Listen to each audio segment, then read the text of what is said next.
तो पिछले 2 साल के संघर्ष के बाद ये ज़रूर हुआ है कि कुछ लोगों को उनके जो टूटे घर हैं, जिनमें दरारें थी, उनका मुआवज़ा मिला है। जी। और वो मुआवज़ा जो हम लोगों ने मांग की थी कि सीपीडब्ल्यूडी के रेट के हिसाब से मिले, तो मिला है, लेकिन अभी बहुत सारे लोगों को मिलना बाकी है।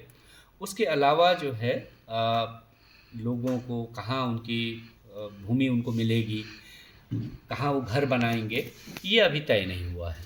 इसके अलावा जो है लोगों के विस्थापन पुनर्वास के बाकी जो सवाल हैं वो हल नहीं हुए हैं। मुआवजे का सवाल था वो हल नहीं हुआ है, उस पर हमारी लड़ाई जारी है। भले ही मुख्यमंत्री से कई दौर की वार्ता के बाद ये हुआ था कि उन्होंने हमारी सभी जो 11 मांगें थी उस पर सहमति जताई थी, लेकिन उस पर अभी ज़मीनी तौर पर कुछ ठोस कार्रवाई नहीं दिखाई दी है। ये ज़रूर हुआ है कि आंदोलन के बाद केंद्र सरकार ने 1400 करोड़ रुपया जोशीमठ के पुनर्निर्माण के लिए और विस्थापन आदि के कार्यों के लिए दिया है, लेकिन अभी जो है उसमें राज्य सरकार की तरफ से उन कार्यों को ज़मीन पर उतारना बाकी है, लोगों का विस्थापन पुनर्वास किया जाना बाकी है, और उस पर हमारा संघर्ष आज के परिप्रेक्ष्य में क्या स्थिति है वहाँ पर? जिस तरीके से मामला जो आया था, तो मीडिया ने और सरकार ने भी गंभीरता दिखाई थी, लेकिन आजकल ना मीडियाओं की चर्चाओं में, ना सरकार की चर्चाओं में दिख रहा है ये पूरा मामला।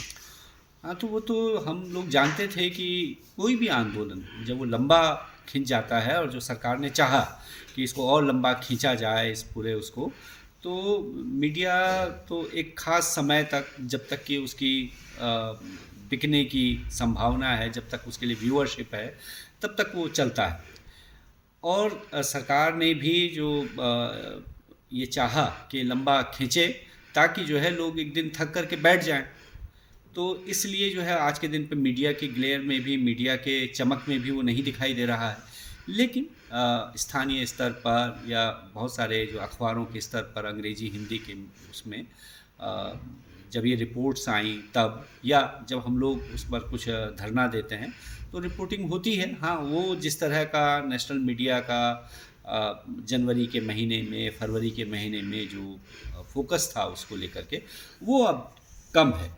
लेकिन इसका ये अर्थ नहीं है कि जोशीमठ की सारी समस्या समाप्त हो गई, लोगों का विस्थापन पुनर्वास के सवाल हल हो गए, जोशीमठ का पुनर्निर्माण हो गया, तो ये नहीं हुआ है। जिस तरीके से आप बता रहे हैं 1400 करोड़ रुपए की बात जो हुई है जोशीमठ को पुनर्वास के लिए, अगर वो जल्द से जल्द धरातल पे नहीं उतारा गया, उसको जोशीमठ को पुनर्वास नहीं किया गया, तो क्या दिक्कतें और आ सकती हैं? दिक्कत ये आएगी कि जैसे इस बरसात के सीज़न में हमने देखा कि बहुत सारी नई जगहों पर दरारें आ गई, नए इलाकों में जो है धंसाव शुरू हो गया।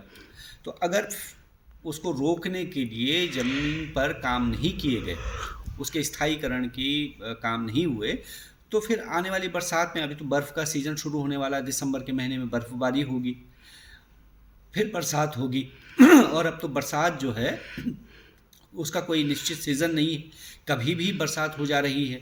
तो ऐसी हालत में अगर ये कार्य नहीं हुए तो जोशीमठ के बड़े हिस्से को हमको गंवाना पड़ेगा। और अभी तो सरकार की रिपोर्ट्स ही कह रही हैं, जो ये 8 संस्थाओं की रिपोर्ट्स आई हैं, वो खुद ही इस बात को कह रही हैं कि 30 से 40% जो नगर का हिस्सा है वो खतरे में है।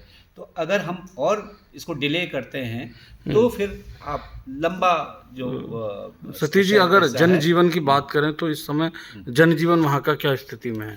अब जनजीवन तो जो है वो, जिन लोगों के घरों में दरारें हैं, जिनको अभी तक ये नहीं पता कि वो कहाँ जा कर के अपना मकान बनाएंगे, तो आशंका में है, वो असमंजस में है, उनका भविष्य जो है अधर में है।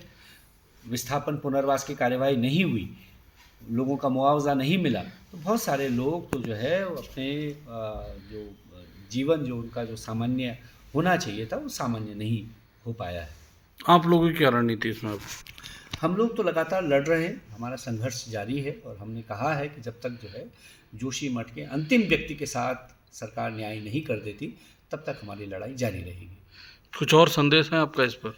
संदेश यही है कि जिस तरह का निर्माण, जिस तरह की नीति सरकार की पहाड़ों को लेकर के है, वो केवल उत्तराखंड की बात नहीं है, वो हिमाचल हो, अरुणाचल हो, अभी हमने सिक्किम में देखा, तो जैसे वहाँ पूरा बांध जो है उसके टूटने से बड़ा नुकसान हो गया, तो पूरे हिमालयी क्षेत्र में ही ये जो निर्माण है सरकार के, जो विकास का जो ढांचा है, वो उस इलाके को ख़त्म कर रहा है, हिमालय पर खतरा है।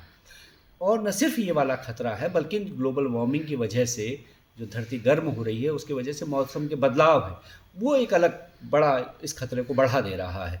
तो इसलिए हिमालय में उसको बचाने के लिए हमको जो है विकास के वैकल्पिक ढांचे की तरफ सोचना होगा, जन केंद्रित विकास की तरफ सोचना होगा, पर्यावरण को जो संरक्षण दे, वहाँ की पारिस्थितिकी के हिसाब से जो विकास हो, उसकी तरफ जाना होगा। अन्यथा हम हिमालय को खोएंगे, और हिमालय अगर उस पर नुकसान होता है, हिमालय पर संकट आता है, तो इस देश पर संकट आएगा। और हिमालय जो है हम सबकी धरोहर है, पूरी दुनिया की धरोहर है, इसको बचाना हम सबकी जिम्मेदारी है।